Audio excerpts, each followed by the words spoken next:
bu ma jógee foofu dama laaj Kaw Cissé sa premier combat ren foo ko bëree. waaw boobu maa ngi ko bëree lambu njaareem fële stade Guédiawaye lambu banlieue mooy sëñ Modou ñaa doon tëgg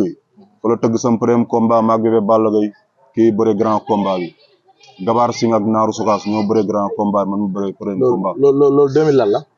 bon 2010 la. waaw asalaamaaleykum mbokku internet yi nee naa leen ba tey maa ngi dali foofu mbooloo tey nag instant yi nag maa ngi toog ak Thiatou Kairé maa ngi lay nuyu bu baax di la ziar. maa ngi lay fay ginnaaw ba ñu sant yàlla jul seen dëgg sant suñu ñaari waajur di ñaanal sama papa fu mu tëdd yàlla nga gën fu mu jógee di ñaanal sama yaay yàlla bàyyi ko bu baax a baax ba fekkee njëriñam di ñaanal Thiatou Delfor waajuram bu jigéen dafa génn àdduna fa ñu passé di ko ñaanal suñu doom yërëm ko xare ko àjjana sa loxoom yàgg ci loxoom. waaw Thiatou nag yow nag boobu ba léegi ñu ngi la doon waaj jël mais boobu ba léegi jëlaguñ la ndax dangaa nekk ci ay loxo yoo xam ne ni neexoo génn nga doon waaj combat nag combat bi nga xam ne combat bu metti combat boo xam ne yow dañ ne yow paa nga kooku xale la léegi Thiatou tamit noo def tamit ba bu wàccee xale bi tamit yow tamit. maman damay wax xam nga làmb moo baaxoo noonu. làmb moo baaxoo mag nga wala xale nga mais man ku ma xam. maanaam ku xam Moussa Thiam du ma sax Thiatou Kairé Moussa Thiam ku ko xam. di nga xam loo xam xale la. wala mag la waaw. amaana moom dafa maa xamul woon rek. Thiatou fu mu jëm ak lan lay waaj parce que tey jii boo jógee ci combat gars yi ñu ngi lay xaar gars yi nee nañ Thiatou fan la jëm Thiatou nee nañ Thiatou léegi na bàyyi booy yi muy dékku te mu dékku ñi nga xam ne ñu la war a dékku man dama koy dégg man nag yóbbante bi maa koy andi man lañ koy yónni ma war la ko wax nee nañ nga bàyyi booy yi te yéeg ci kaw léegi nag Thiatou looy xaar ci loolu. booy man amaana samay morom laay bëreel rek samay mag kay ngay wax wala samay mag laay bëreel samay nijaay laa bëgg a bëreel instant bi parce que ma jógee si combat ba tey ñu ngi may démarrer si combat mais taxawagul quoi waaw su ma jumul ñaari booy ñoo combat de ñaari mbër sax laay wax Kaw Cissé ak Thiatou Delfor ñoom combat ak Sibo Kama. léegi nag xam nga kàddu gi dama la koy daal di jox nag yow nga daal di dugg ci biir écurie bi laa ñuy waxtaan nag ñi nga xam ne ne ñoom nga nekkal parce que tey jii xam nga ni man lu ma la xam-xam Thiatou nga gën maa xam gars yi. dëgg la bismillah commencé naa liggéey bi ah. waaw tuutal na bismillah mbokk internet yi ñu ngi siyaar ñu ngi suñu ku si nekk turam ak santam tey nag dañoo seet benn champion bu mag a mag ku nekk si Delfor ñu gën nga xam ci Kaw Cissé numéro 1 dañu ko seet tey di ko laajte jaar-jaaram fu mu jaar ci làmb ñaata combat lam ñaata victoire lam fa la bëree premier combat Kaw Cissé maa leen nuyu. waaw Thiatou Kairé ñu ngi lay fay ñu ngi leen nuyu yéen waa Dalifort yëpp di leen bëggee xam nga di nuyu waa Yaraax ak waa Maris xam nga Kaw Cissé nag benn booy la boo xam ne daaf gitoo la juddoo ñu koy wax Dalifort xam nga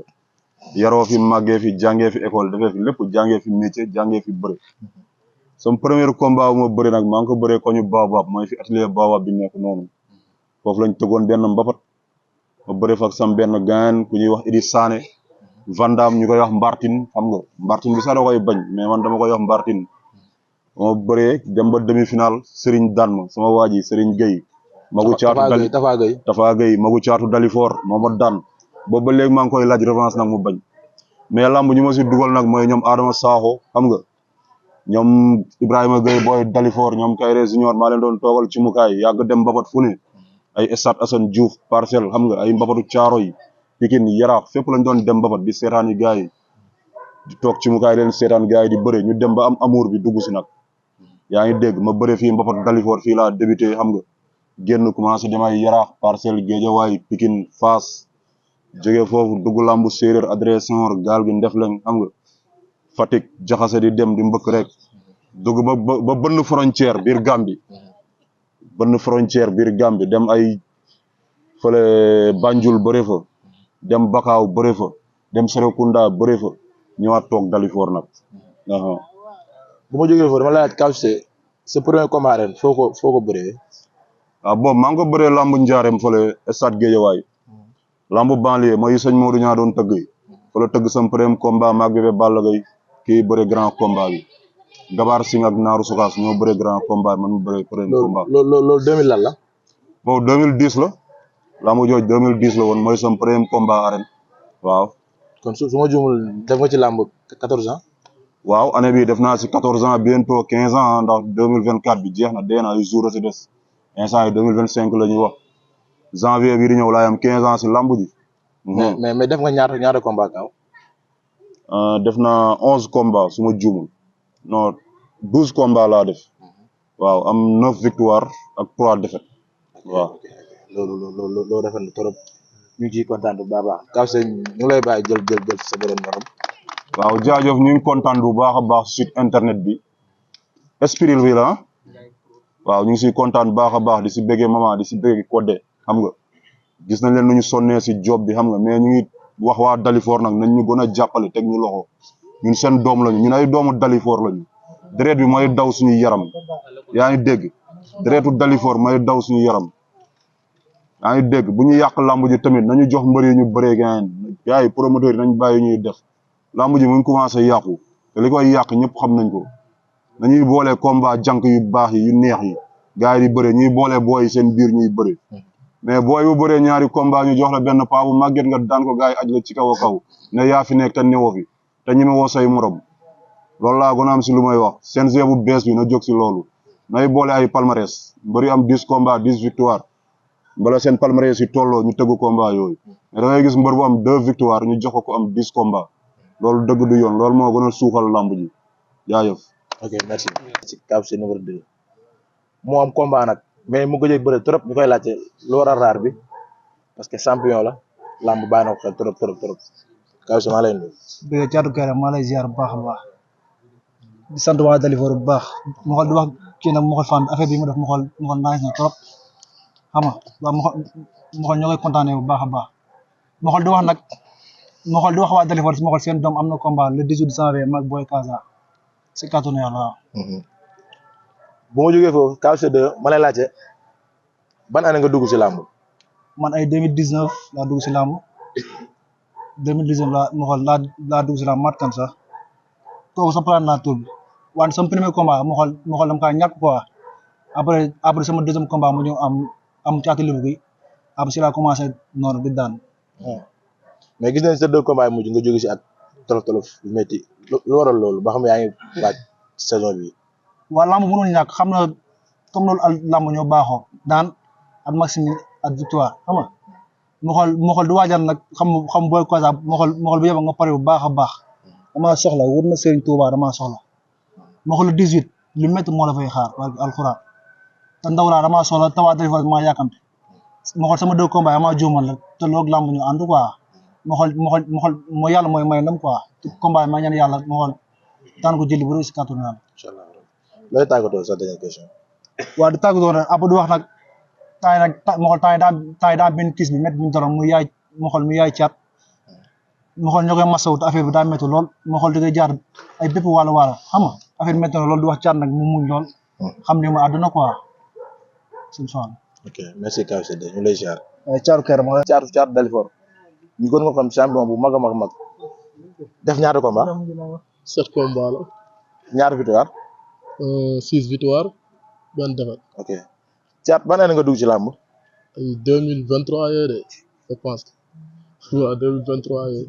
2023 caat. waaw 2023 la. ok bref ñu dem. waaw ginnaaw moo sant yàlla di julli si yéen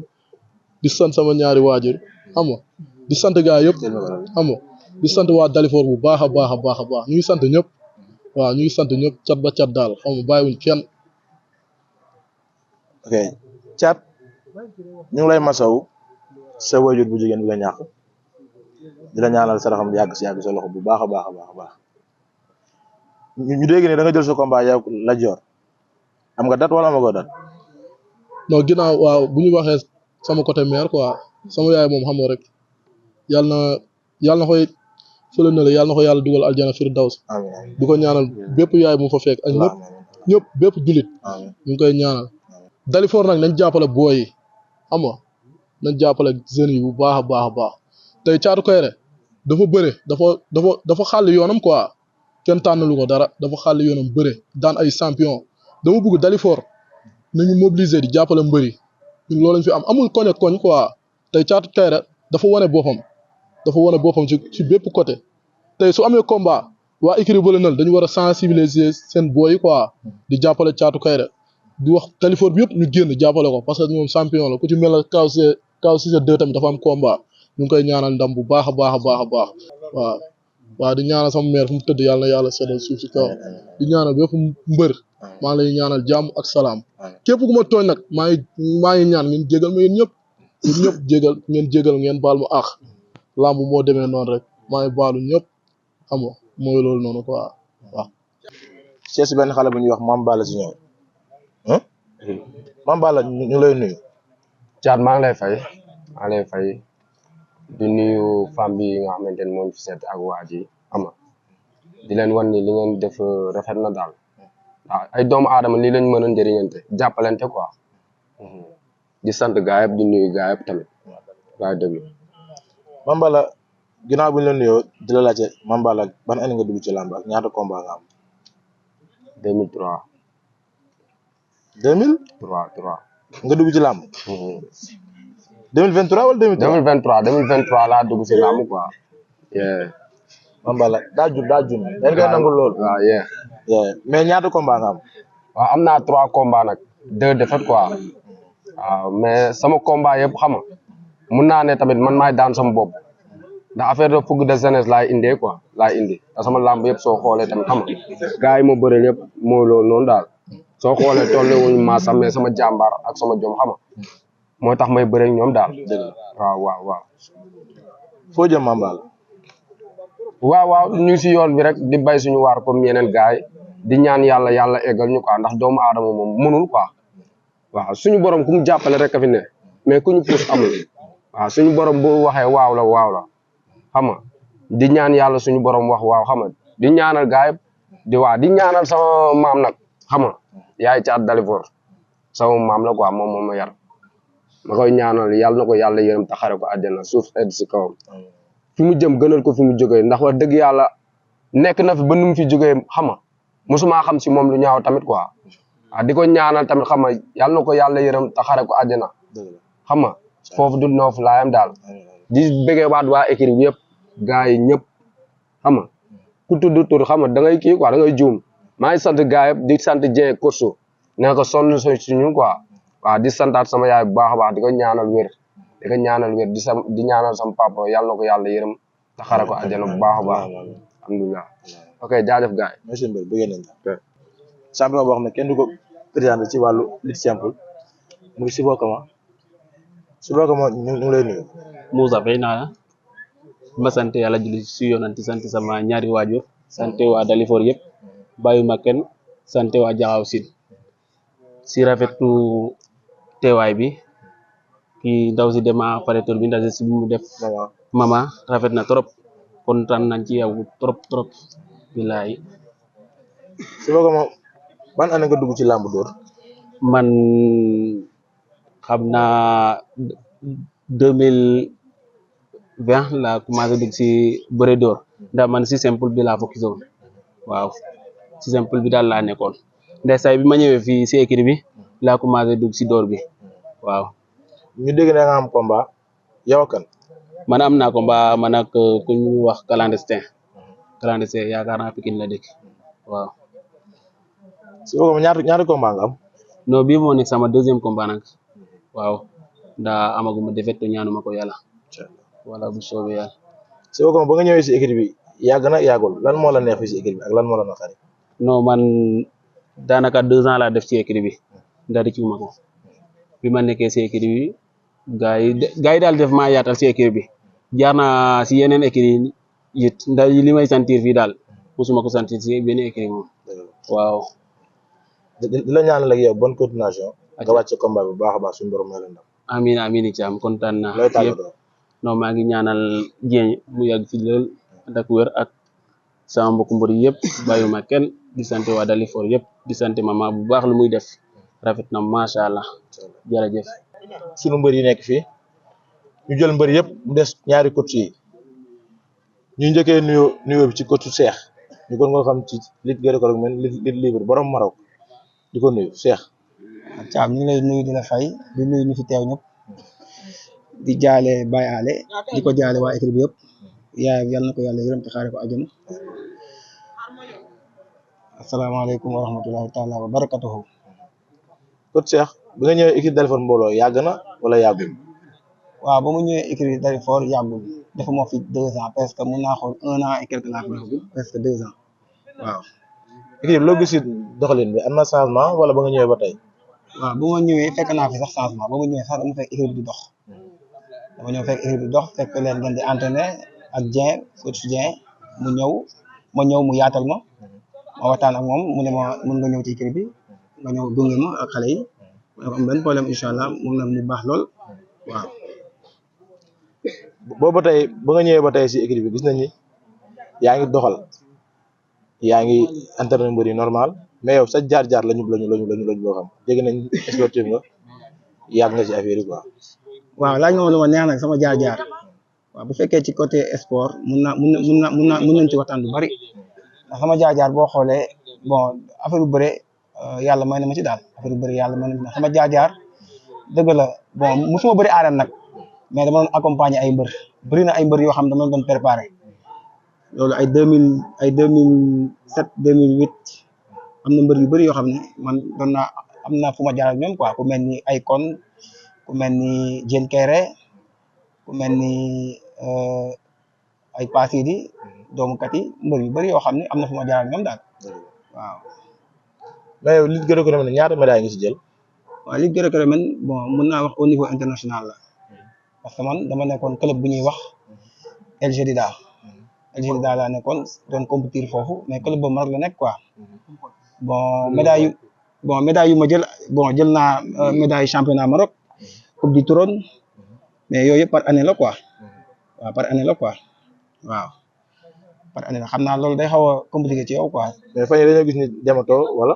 bon fan yii dama gis ni bon fii nii xam nga rek instant bii nii dama gis booy dañu am combat quoi moo tax ma resté quoi. ku mel ni Baye Ale mooy caat Dalifort ak Kaw Cissé 2 dañu am combat moo tax ma ne xaaral ma resté ba ci kanam quoi. dëgg la waaw loolu la quoi. lan moo la neex si équipe bi. waaw li ma neex équipe bari na ndax ay xale rek ñoo fi nekk ay booy yu bëgg a réussir booy yoo xam ku leen jàppale xam nga dañuy am ndam ku leen jàppale dañuy nekk ay champion yu mag waaw loolu tamit neex na ma ci parce que booy am nañ ful am nañ fayda nangu nañ entraîner et puis tamit déggoo nañ nekk nañ benn et puis tamit am nañ entraîneur boo xam ni tamit entraîneur bu yaatu la entraîneur bu baax entraîneur boo xam ni daf leen di kii daal daf leen di mobiliser ñoom ñëpp ñuy nekk benn di ànd di xàccandoo di doon muy quotidien quoi waaw moom tamit gën na ma kii daal moom li gën a tax ma toog sax moom mii ci la bokk quoi waaw ndax ci koom neex na ma quoi et puis bëgg na tamit li muy def et puis tamit gëm na lu muy def Cheikh ñu lay ñaan looy tàggatoo. waaw li may tàggatoo mooy ñu ñaan yàlla musal ñu ci cet ak làmmiñ yàlla gën ñu boole yàlla yokku ndam yi ñi amul combat yàlla may leen combat yaa ngi dégg ñi amul combat yàlla may leen combat ñi am combat nag yàlla bu ñu bëree yàlla may leen ndam loolu laay tàggatoo. merci Cheikh ñu lay ziar. jaajëf. ñu seet si grand boo xam ne mu ngi nekk fii Dalifort mbooloo ñu koy wax grand Cheikh Niang muy grand bi fi yàgg grand bu baax bokk si dirigeant yi Cheikh Niang ñu lay nuyu. yaa maa ngi lay fay di fay waa équipe bi yëpp di nuyu waa équipe yëpp di nuyu mbokku internet yëpp waaw di ñaanal ñëpp jàmm di ko sàpp ci ñëpp. Cheikh ma lay laaj sa toogaay ak bii Dalifort mbooloo ban façon toogaay la. waaw toogaay ci équipe Dalifort mbooloo toogaay bu yomb la rek ndax ñi ma fekk si ñoo ko yombal surtout coach Diène Sala moom mention spéciale quoi moom kenn du moom. ndax buñ fi ñëwoon it mu am neneen nu mu demee rek suñu toogin fii day xaw a xat lool te su boobaa duñ fi mën a ñëw mais gis nga niñ fi ñëwee la jëkkati yëpp moom fële lay taxaw naan ñu def leen xam nga ñu jiital gaay yi tamit nekk ñoo xamante ne ñu neex a àndal lañ ñu neex a nekkal lañ waaw man peut-être mun naa ne maay seen booy maay seen grand xam nga parce que ci kaf bi ci ree bi ci jàmm bi ci lépp waaw ak soññe bi xam nga te loolu it yombul parce que mbër buy entraîné moom xolam day jege mais gars yi duñ la woon benn yoon ne mer nañ duñ la woon dara te yow saay su ne rek yaa ngi leen di forcer yaa ngi leen di gëtan gars yi di ko jaayante ñoom it kenn du ñoom quoi. surtout loolu nag ni ngay café ak mbër yi surtout mag nga nekk grand frère xam nga te yaa ngi kaf ak ay booy yu ndaw a ndaw yoo xamante ne bi toppul sax seerex nga wàccee sa bopp. waaw xam nga loolu tamit day yomb rek parce que ñun même bu dul dara it ay taalibe lañ xam nga kon ku diis dik ku woyof tëmb rawatina boo ñëwee ci ay boo yoo xam ne ñëpp la jox cër ci seen biir xol ñëpp la jox cër mais kanta buñ nekkee ci biir écurie bi di entraîner yaram mooy tàng muy demee noonu ay compréhension la dañ may yëkkati ba ci kaw di dóor ci suufa xam nga mais noonu la parce que tamit loolu mooy esprit entraînement bi mais tam buñ demee ba taxaw ci liggéey bi ku ci nekk da ngay jaayante ci liggéey bi te lu ma neexit laa lay def doo ci teg baat da ngay def li ma la wax kon xam nga ñoom kenn du ñoom quoi bu ñu doon changé si équipe bi daal tey lan la ñu war a changé. waaw man jàpp naa ne lu ñuy dolli moo am li ñuy dolli nag mooy góorgóorlu mobilisation bi ñuy ñëw entraînement heure xam nga di nekk en masse man loolu laay gën a soññi ñu koy def ñu nekk en masse di entraîner ndoo en masse parce que man gëm naa ne ci jàpp naa ne te gis naa fi loo xamante ne bu ñu entraîner ni ñu war a entraîner kenn mënu leen te fu ñu génn dem dinañ am ndam ci kàttanu yàlla. ok Cheikh Niang ñu lay jox nga tàggatoo. waaw di sant ñëpp di gërëm ñëpp waaw di beralaat sant bee gërëm bi Dieng Saala moom kenn du moom waaw di ñaan tamit ci Dalifort parce que tamit bu ñu booloowee rek kenn mënuñu ñoo mën ñëpp mais bu ñu séparé woo rek ñëpp a ñuy mën te tey jii nii am na yenn gox yoo xam ne li ñuy dégager di ko génnee billaay mi ngi fii ci Dalifort te man gis naa ko fi mais ñàkk booloo rek moo xaw a des tuuti si suñu côté parce que ñii dañuy naan fii lañ far ñii ne fii lañ far loolu moo amul sens li am sens lenn la kenn kuy génn ku mënti doon tey représenté Dalifort ñëpp ko war a sol seen dàll mu jaral leen ñu génn jaayante parce que loolooy waral mën a tax Dalifort ñu dégg fi champion parce que gis naa ñu bëri ñu ngi leen di naan champion mais leer na ma leer yàlla ne fii ci Dalifort ñi leen gën a doon champion ñi ngi fi mais xam nga jàppale bi moo des buñ nee jàppale wàllu autorité dafa laaj tamit jàppale wàllu supporter surtout parce que làmb ji léegi ku ne xam na ni muy doxee xam nga mafia bi nag mbooloo bi da ciy am solo lool léegi ci biir mbooloo boobu nag waa Dalifort seen bopp ñoo war di booloo bàyyi kii mooy sama mbër kee mooy sama mbër déedéet kuy représenté deretu Dalifort rek ñëpp a war a génn ànd jàppale la soo amee sa bés pour lan pour réussite Dalifort pour lan pour yëkkatiku Dalifort parce que ñun amuñu ci dara lu dul lan kii Dalifort la dëkk wala Dalifort lay représenté xam nga kon pour ñu teewal Dalifort dëggantaan nag mooy mbëru Dalifort ñu gën leen a jàppale ñuy def mobilisation yu yaatu ku nekk mu jaral la ngay jël sa xaalis di ci def ngay jël dagg sa temps di ci def parce que loolu lañu écrit yu bëri rawee mais ñooñu raw ñu ñëpp rawee wuñ ci mën a bëre rawee wuñ ci gën ñoo am ay lutteurs yu baax dañ ñoo rawee ci dañoo booloo te ñun dese nañ booloo boobu nag laay woo Dalifort yëpp ak képp ku mënti doon te ngay génn biir Dalifort di dem di représenter Dalifort képp ku nekk Dalifort waa rek war na mën a génn jàppale la. naa leen ñoom fii Dalifort mbooloo gis ngeen tey jii li nga xam ne ni tey jii lu doy waar la gis ngeen gars yi ni ñu waxee gis ngeen coach yi ni ñu andi parce que coach yi nag dañoo garaaw coach yi ay entraînement yu doy waar laa fi gis man dama sax ñëweew ma man moom dama ragal mais daal xam naa ni daal fii mii Dalifort mbooloo daraa ngi fi de nee naa la écrit lutteurs yeeg ñëpp ñu ngi progressé kon nag promoteurs yi la ñuy woo ak bonne volonté yi nee naa man du ma tàyyi di wax ni bonne volonté Dalifort yi dañu ñëw jàppale écurie Dalifort mbooloo parce que nag nee naa la ay ténor ñoo fi nekk yi nga xam ne dañ leen war a jàppale te ay xale yu ndaw lañ nag coach Dieng nee naa jàppale leen ko bu baax a baax ndax coach Dieng nee naa la li muy liggéey ci suuf moo gën a bëri que li muy liggéey ci kaw mais nag li muy liggéey baax na te coach yi koy jàppale tamit ñu am ambition la ñu nga xam ne ni pare nañ pour jàppale écurie bi kon yéen tamit ñëw leen ngeen jàpp ci Thiat tey jii looy tàggoo tey jii sa kàddu gu mujj nga xam ne ni moom ngay tàggoo yaag sa waa écurie bi maman di siyaaraan rek du ñu waa Dalifort yëpp bu baax seen suñu waa écurie bi seen entourage bi yëpp coach yi suñu coach Dieng du suñu coach sax suñu papa la suñu coach Cheikh staff bi Cheikh Niang xam nga du ñu waa Dalifort yëpp di sant mbër yi fi nekk di ñaanal mbër yi fi nekk yem combat suñu borom may leen ndam ñi amul combat suñu borom may leen combat xam nga man moom sama sant day am après mais amul leen waay parce que ñu may bégee ñëpp mënu ma toog fi te tudd seen tur di santaat rek di wax waa Dalifort nañ ñu jàppale Dalifort am na lépp Dalifort yaa tout gars yi dañuy wax ay Yaraax yaa tout wala Pikine yaa tout mais Dalifort yaa tout am na jour am na mbër mais jàppale mooy problème bi barki Rasulaay boo dañuy def ay téeméer pour jàppale ñun te bu ñu amoon benn bonne volonté bu nekk fii tey du ñu dimbali chaque bu ñu amee combat mu jëriñu 10 bloc wala 20 barki Rasulaay léegi ñu jóge fii mais kenn xamul daal mais yàlla baax na xëcc bu digul dakk ñun moom du ñu bàyyi de chaque jour bu ñu xëyee dañ ciy nekk barki alxuraanu karim kenn mënuñu xoxotal ci daara bu ñu xëyee dañ ciy nekk chaque jour dañuy entraîné bu bëri jotee dañuy dem bëri ji bu ñu amul combat dañuy génn ci àll bi dem bëri ji xam nga di ko wax sama mbokku mbër yëpp nag gis nga mbër du arène kese mbër bu mën a génn ci àll bi dama nga génn nga bëri ji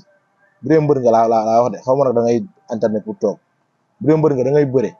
parce que boo bëree bu yàggee da ngay saxal day génn ci làmb de léegi sax xam nga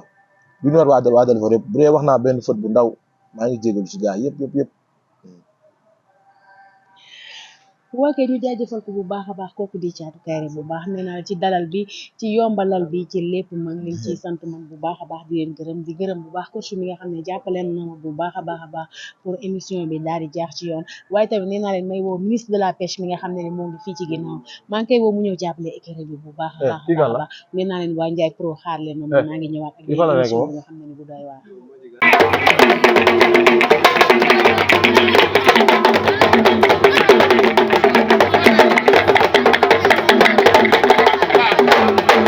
sama night